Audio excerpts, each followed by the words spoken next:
नमस्कार दोस्तों, advance classes के ऐप पर एडवांस क्लासेस के परिवार में आप सभी का बहुत बहुत स्वागत है।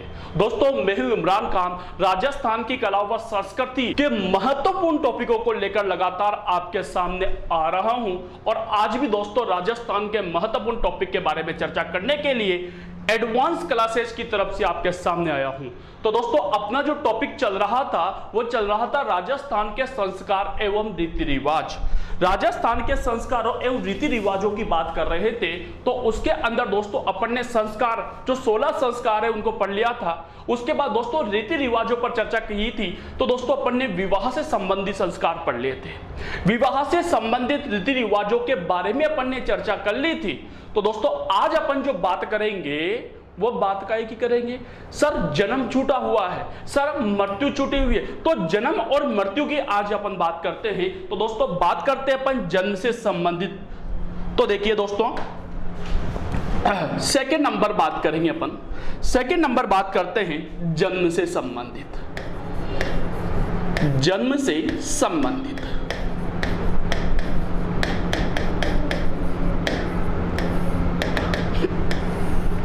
जन्म से संबंधित की बात करें तो उसके अंदर, अब जन्म के अंदर दोस्तों एक बात ध्यान देना भाई, दोस्तों जन्म से संबंधित जो रीति रिवाज है, जो संस्कार हैं, वो आपको मैंने संस्कारों में पढ़ा दिए हैं। जैसे गर्भदान संस्कार, पुंसवन संस्कार, सीमंतोन्नयन संस्कार, जातकर्म, नामकरण, अरे दोस्तों समझ में, अन्नप्राशन, निष्कर्मण, ये सभी जन्म से संबंधित है। लेकिन कुछ छूट गए हैं यार, कुछ छूट गए हैं, और जो छूट गए हैं फिर भी किए जाते हैं, वो क्या कहलाएंगे? रीति रिवाज।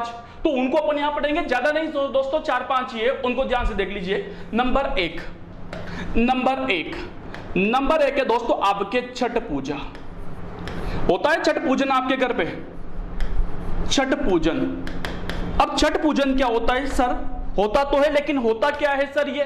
तो दोस्तों ऐसा कहा जाता है कि जब बालक गलत बोल गया, मैं शिशु बोलूंगा दोस्तों, उसे छोटा सा मासूम सा 6 दिन का बच्चा है, तो ये जो संस्कार किया जाता है ये कौन से दिन किया जाता है दोस्तों? आपके 6वें दिन किया जाता है। जब बच्चा 6 दिन का हो जाता है तो दोस्तों ये काम किया जाता है, छठ पूजन किया जाता है। क्या होता है मार साहब?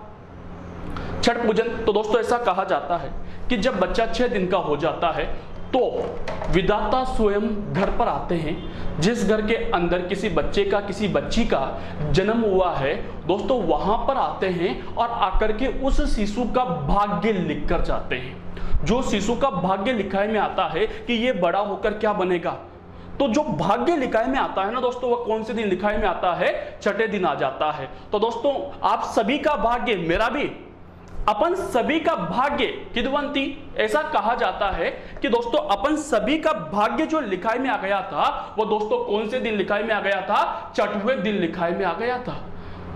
जब 6 दिन के थे तभी हमारा भाग्य लिखाई में आ गया था भाई। ठीक है, तो दोस्तों इस दिन क्या होता है? विधाता स्वयं क्या करते हैं? बच्चे का भाग्य लिखते हैं, इसलिए इसे कहा जाता है छठ पूजन। तो यहां पर अपन लिख सकते हैं कि इस दिन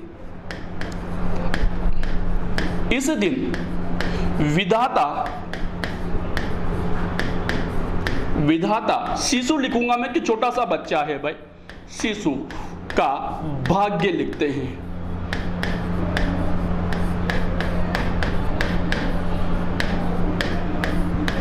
इस दिन विधाता क्या करते हैं? शिशु का भाग्य लिखते हैं दोस्तों, उसे क्या कहा जाता है? छठ पूजन कहा जाता है। क्लियर? अगला है नंबर 2 दोस्तों आप लोगों के लिए आख्या। ये वाला वाक्य नहीं है हमारे आख्या का तू काजल, वो वाला आख्या नहीं है भाई। आख्या जो किया जाता है दोस्तों, ये किया जाता है आपके 8वें दिन।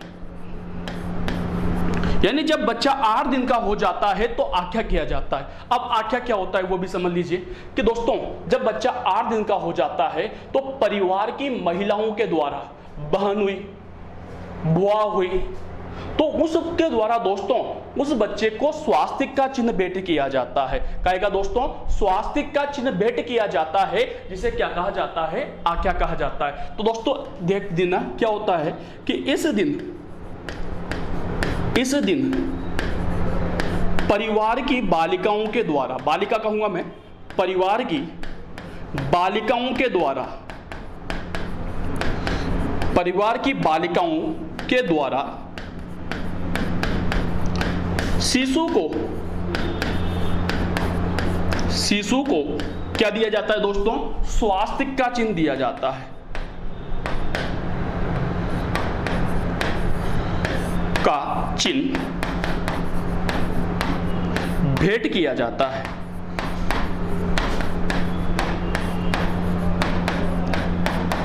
अरे स्वास्तिक तो समझते हो ना दोस्तों, स्वास्तिक तो समझते हो ना, स्वास्तिक का मतलब सात्या। ये वाला चिन्ह भेंट किया जाता है, जिसे क्या कहा जाता है दोस्तों? आज्ञा कहा जाता है। क्लियर दोस्तों? तीसरे नंबर पे बात कर लेता हूं। ये वाली चीजें आपको समझ में आ रही होगी, अगला मैं नहीं समझाऊंगा, नहीं लिखाऊंगा। जामना, जामना क्या होता है? क्या होता है दोस्तों जामना?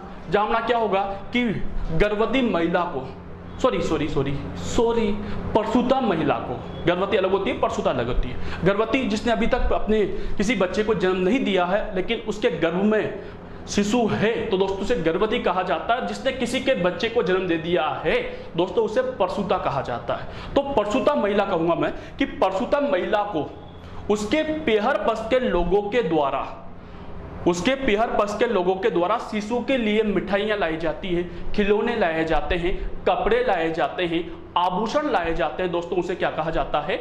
जामना कहा जाता है। क्लियर दोस्तों? लिखाने की कोई जरूरत नहीं समझता मैं, आप जानते हो कि जामना होता क्या है। क्लियर दोस्तों? अगली बात कर लेता हूं आप लोगों से नंबर 4 पर। नंबर 4 है दोस्तों आपके नाण। नाण क्या होता है सर? नाण क्या होगा कि दोस्तों, नाण का मतलब वो नहीं है होली के बाद अगले दिनों 12 दिन बाद नाण आ गया, जो सांगोद का फेमस है। नहीं दोस्तों, नाण क्या होता है? नाण का मतलब होता है निराना।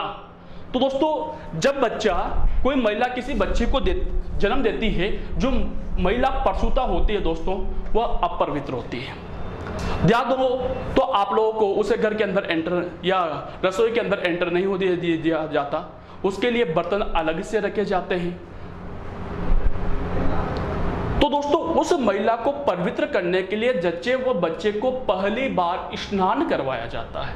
पहली बार क्या करवाया जाएगा? स्नान करवाया जाएगा।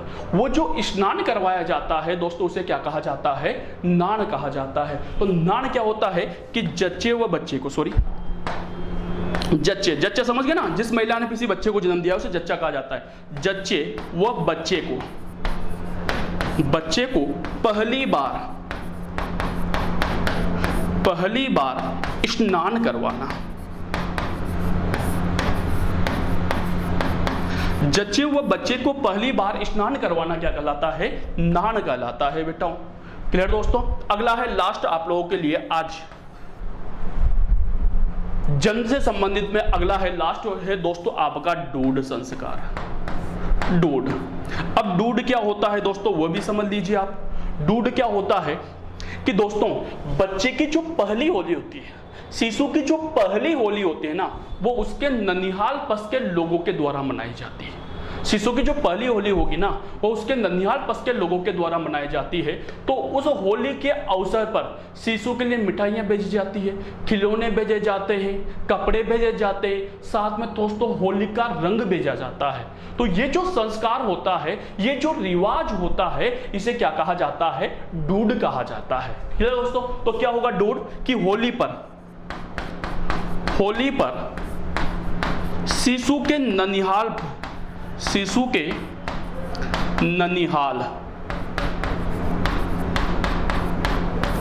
पक्ष के लोगों द्वारा, ननिहाल पक्ष के लोगों के द्वारा मिठाइयां भेजी जाती है भाई। मिठाई नहीं भेजेंगे, पूरी मिठाइयां भेजेंगे भाई। मिठाइयां, खिलौने, कपड़े भेजे जाते हैं तथा होली का रंग आएगा दोस्तों। होली का जो रंग भेजा जाता है, और जो भेजा जाता है दोस्तों, उसे ही क्या कहा जाता है? दूध कहा जाता है। इसका मतलब ये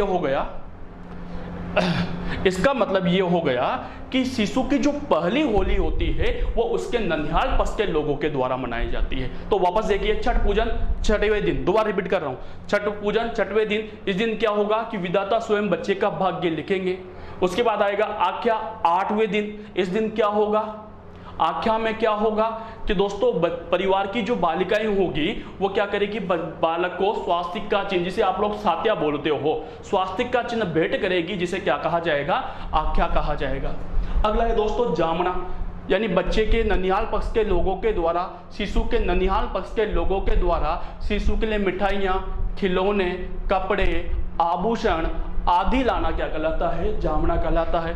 नान क्या होगा कि जच्चे व बच्चे को पहली बार स्नान करवाना क्या कहलाता है, नान कहलाता है। और डूड क्या होगा कि बच्चे की पहली होली, शिशु की पहली होली उसके ननिहाल पक्ष के लोगों के द्वारा मनाई जाती है, इसे डूड कहा जाता है। क्लियर दोस्तों, स्क्रीनशॉट ले लीजिए फटाफट।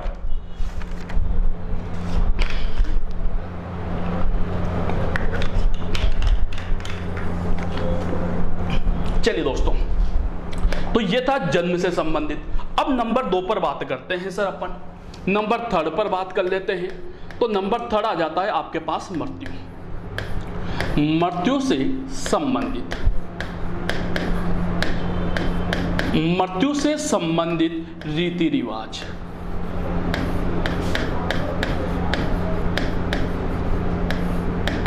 दोस्तों अब बात करते हैं अपन मृत्यु से संबंधित।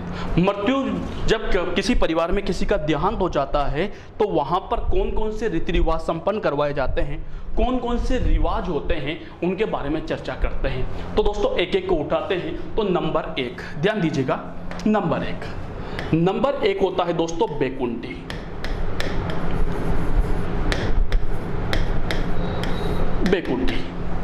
बैकुंठी क्या होता है पहले वो समझिए।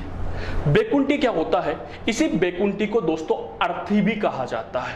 क्या कहा जाता है दोस्तों, इसे अर्थी भी कहा जाता है, अरथी, इसे अर्थी भी कहा जाता है। अब बैकुंठी या अर्थी क्या होता है समझिए दोस्तों।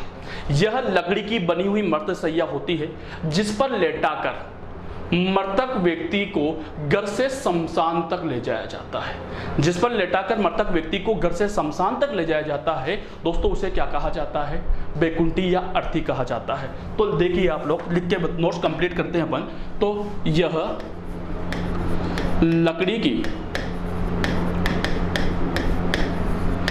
लकड़ी की बनी मृत शैया होती है,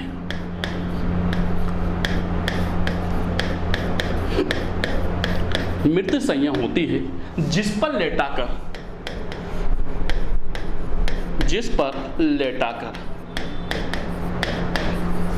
मृतक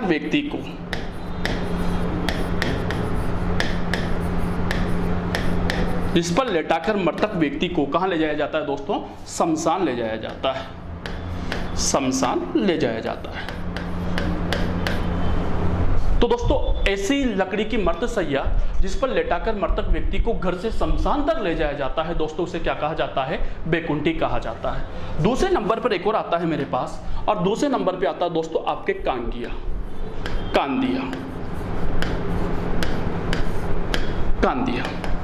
दोस्तों कांदिया क्या होता है वो भी समझिए। दोस्तों एक बार बताओ, बैकुंठी क्या होता है, मर्तशैया होगी, अर्थी होगी।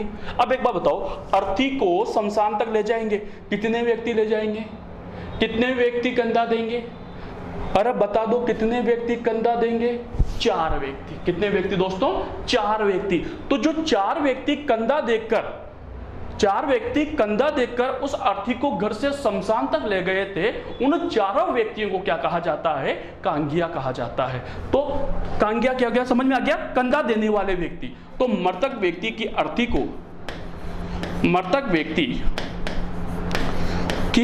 को अर्थी मतलब बैकुंठी होता है, अर्थी को कंधा देने वाला,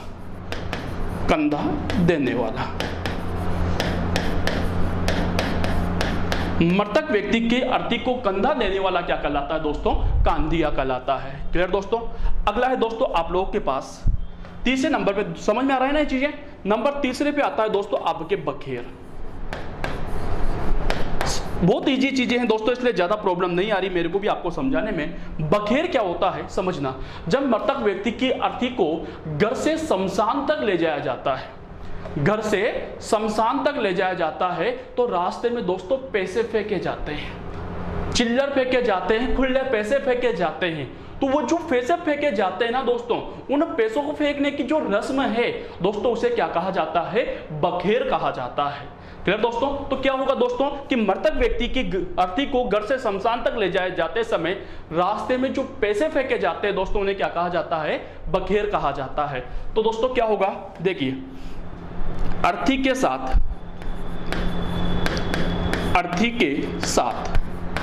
पैसे फेंकना, अर्थी के साथ जो पैसे फेंके जाते हैं उसे क्या कहा जाता है? बखेर कहा जाता है। क्लियर दोस्तों? अगला है दोस्तों आप लोगों के नंबर 4, ये इंपॉर्टेंट है दोस्तों, आगेठा। आगेठा, आगेठा क्या होता है समझना। अब दोस्तों क्या होता है कि मृतक व्यक्ति को घर से शमशान तक ले जाया जा रहा है, मृतक व्यक्ति को घर से शमशान तक ले जाया जाता है। तो दोस्तों किसी चौराहे पर, जो कोई चौराहा आता है, तो उस चौराहे पर मृतक की अर्थी की दिशा में परिवर्तन कर दिया जाता है। मृतक की जो अर्थी होती है उसकी दिशा में परिवर्तन कर दिया जाता है, जिसे क्या कहा जाता है? आगेटा कहा जाता है। समझना कैसे किया जाता है। ऐसे मान लीजिए दोस्तों ये अर्थी है भाई, ठीक है, ये बेकुंठी है। क्लियर? अब दोस्तों क्या होगा, ये बेकुंठी है और ये 4 व्यक्ति भाई, 1 2 3 4, ये 4 व्यक्ति हैं। क्लियर? अब ये जो 4 व्यक्ति हैं, इन चारों व्यक्तियों को तो क्या कहा जाएगा? कांगिया कहा जाएगा।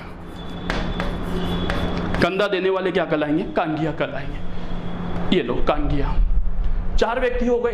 अब क्या किया जाएगा? कोई चौराहा आया, मान लीजिए कोई चौराहा आ गया, तो वहां पर क्या किया जाएगा? ये जो दोनों आगे वाले हैं ना भाइयों, ये दोनों आगे वाले, ये दोनों आगे वाले कांगिया, और ये दोनों पीछे वाले, तो क्या किया जाएगा? कोई चौराहा आ गया तो वहां पर ये जो आगे वाले हैं दोस्तों, ये कहां चले जाएंगे? पीछे चले जाएंगे। आगे वाले कहां चले गए? पीछे। और ये जो पीछे वाले हैं ये कहां पर आ जाएंगे? आगे आ जाएंगे भाई। आगे वाले तो पीछे चले गए, पीछे वाले आगे आ गए। तो ये जो काम हुआ था, ये जो काम हुआ था दोस्तों, इसे क्या कहा जाता है? आगेटा कहा जाता है। यानी मृतक की अर्थी में दिशा में परिवर्तन करना क्या कहलाता है? कांगिया कहलाता है। क्लियर दोस्तों? आगे चीज समझ में? हटा दो इसे, चलिए हट जाओ भाई।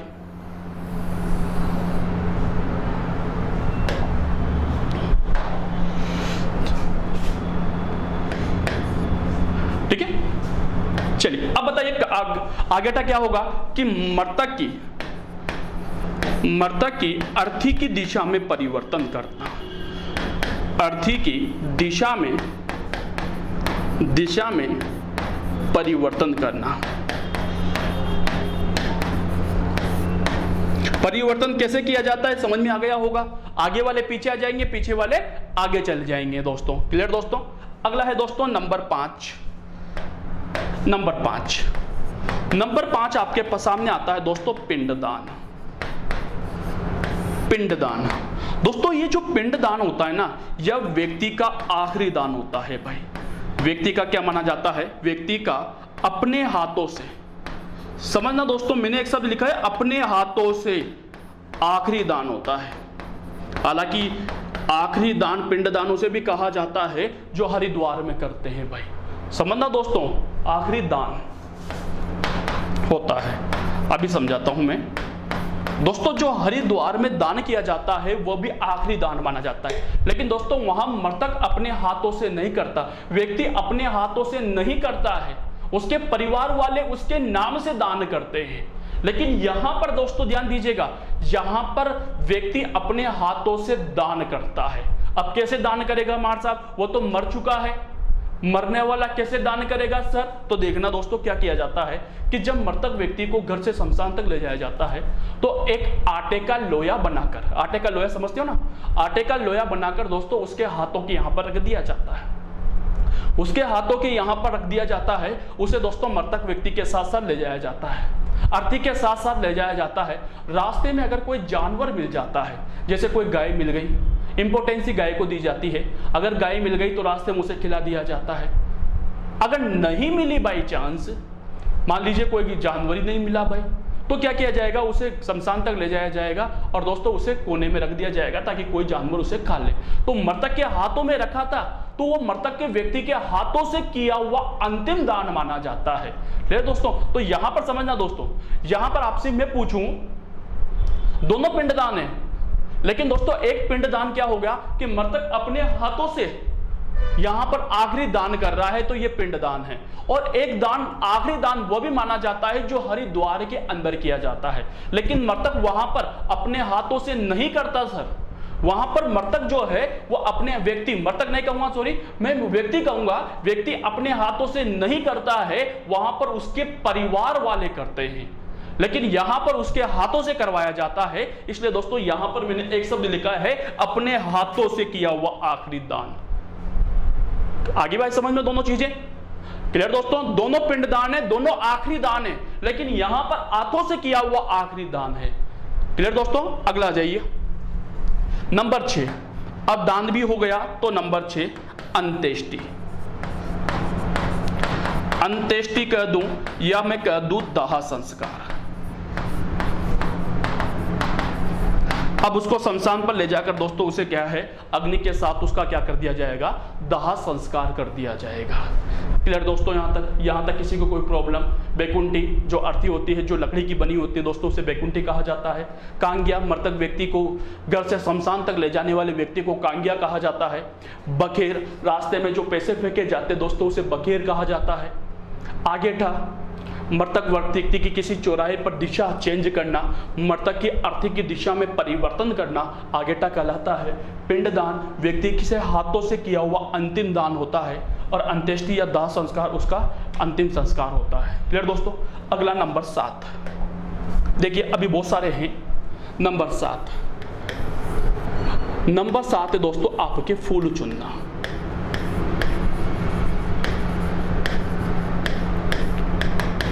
फूल चुनना कब किया जाएगा, तीसरे दिन।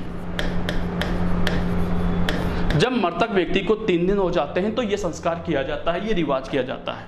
अब इसके अंदर क्या होगा दोस्तों, समझना दोस्तों, इसके अंदर क्या होगा। फूल चुनना मतलब, फूल का मतलब होता है दोस्तों अस्थियां।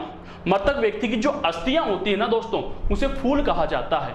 तो मृत्यु के तीसरे दिन परिवार वाले शमशान पर जाते हैं तथा आग को ठंडा करके, आग को ठंडा किया जाता है, आग को ठंडा करके दोस्तों उसकी अस्थियों को इकट्ठा करके लाते हैं, उसकी अस्थियों को इकट्ठा करके लाते हैं और दोस्तों उन्हें बाद में हरिद्वार की गंगा नदी में विसर्जित कर दिया जाता है। तो वो जो आपने जो काम किया था, फूल चुनना मतलब उसकी अस्थियों को इकट्ठा किया था दोस्तों, उसे क्या कहा जाता है, फूल चुनना कहा जाता है। तो दोस्तों मृत्यु के तीसरे दिन, मृत्यु के तीसरे दिन, मृत्यु के तीसरे दिन परिवार वाले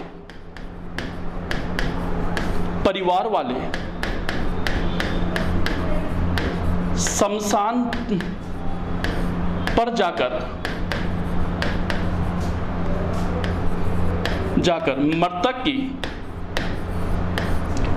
की अस्थियों को इकट्ठा करते हैं, अस्थियों को इकट्ठा करते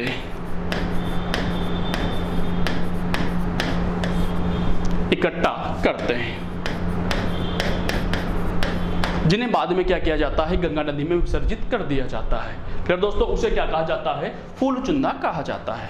फिर दोस्तों नंबर 8, अगला 8 पे आ जाओ दोस्तों। फूल चुनने के बाद में बात करूंगा भदर पर। दोस्तों इसी भदर को नई भी कहा जाता है।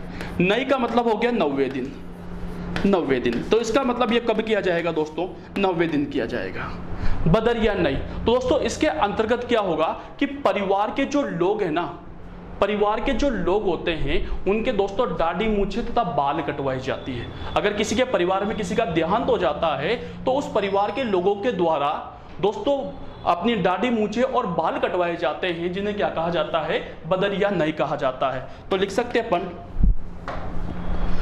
कि परिवार के लोगों के द्वारा, परिवार के लोगों के द्वारा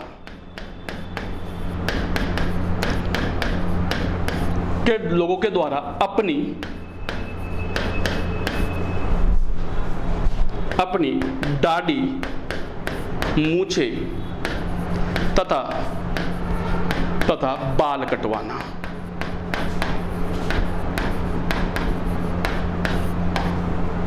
ठीक है दोस्तों, तो उसे क्या कहा जाएगा, बदर या नहीं कहा जाएगा। बात कर लेते हैं नंबर 9 पर।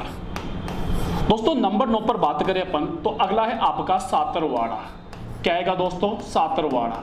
सर ये अब सातरवाड़ा क्या होता है, मृत्यु से संबंधित रीति रिवाजों की बात कर रहे हैं, उसके अंदर सातरवाड़ा क्या होता है। तो सातरवाड़ा कहते हैं ना अपन कि सर वहां पर हम बैठने गए थे।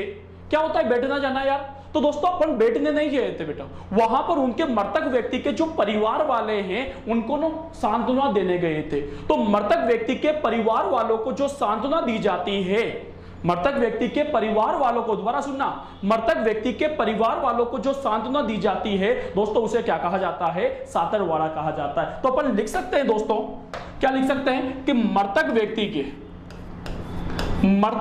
व्यक्ति जो मरा हुआ व्यक्ति है, जो मृतक व्यक्ति है, तो उसके परिवार वालों को, मृतक व्यक्ति के परिवार वालों को क्या देना दोस्तों, आपके सांत्वना देना, सांत्वना देना। मृतक व्यक्ति के परिवार वालों को सांत्वना देना ही क्या कहलाता है दोस्तों, आपके सातरवाड़ा कहलाता है। क्लियर दोस्तों। अगली एक और बात कर लूं मैं आप लोगों से यार, करना हूं, कर लूं क्या, अगली बात कर लेते हैं, अपन कर ही लेते हैं यार। नंबर 10, नंबर 10 है दोस्तों आपके मोसर।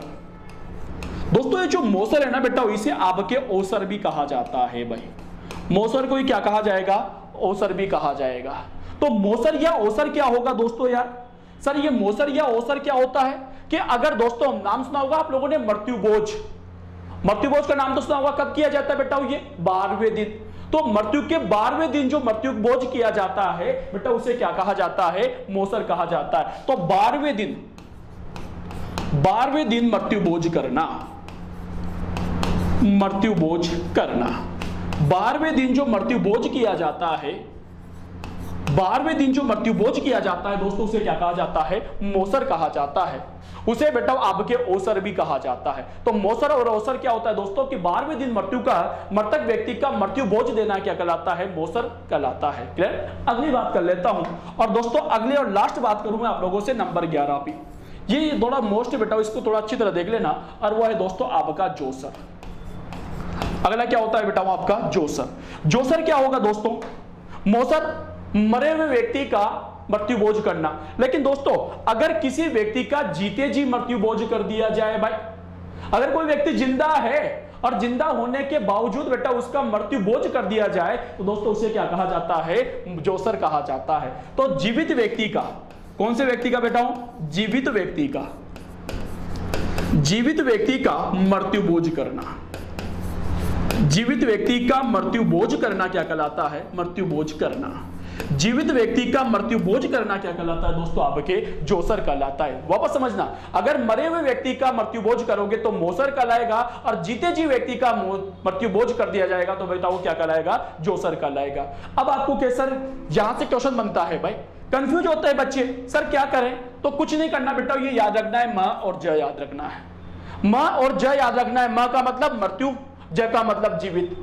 मृत्यु की बात करोगे तो मोसर कहलाएगा, जीते जी करोगे तो जोसर कहलाएगा। क्लियर दोस्तों। म और ज याद रहेगा, म मृत्यु के बाद, ज जीवित। क्लियर दोस्तों। तो ये थे दोस्तों आपके राजस्थान के रीति रिवाज, राजस्थान के संस्कारों की चर्चा की। उसके बाद बेटा अपन ने राजस्थान के रीति रिवाजों की, जन्म की बात की, विवाह की बात की, मृत्यु की बात की दोस्तों। क्लियर दोस्तों। तो राजस्थान के रीति रिवाज को यहीं पर समाप्त करते हैं। थैंक यू, शुक्रिया, धन्यवाद दोस्तों।